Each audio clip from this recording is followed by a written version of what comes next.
I'm Brett with Overlanders HQ. On today's video, we're going to be installing a Prinsu cab rack on a 2016 Chevy Colorado Z71.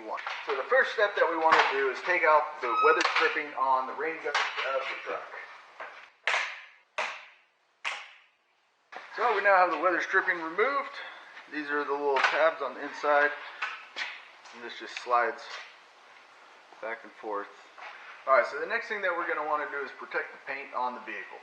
So we're going to take some of this masking tape, mask off both sides of the rain gutter, so that way when we're placing the rack on and off the vehicle, we're not causing any damage to the paint.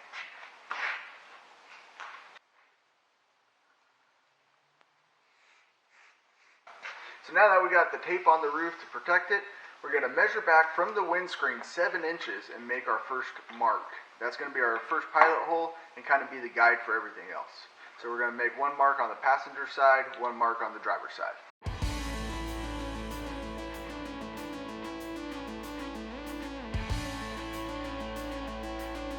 So we remove some of the crossbars so that way we can see the mounting feet and get those properly marked on the vehicle.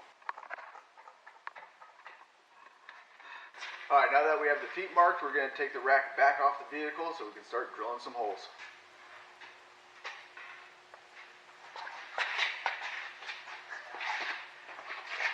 What we're going to do before we drill the holes is use a punch and a hammer to mark those holes so that way when we start using the drill bit it doesn't walk on us and we're drilling the holes exactly where we want them.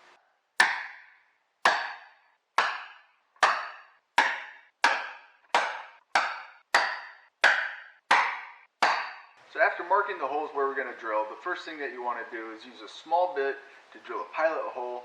So that way when we use our full-size bit, it's not taking out as much material at once. It gives you a better chance of having a clean hole exactly where you want it. So now we got all the holes drilled, we got the riv nuts in place. So now it's time to test fit the rack, make sure we got some of the holes close to the right spot.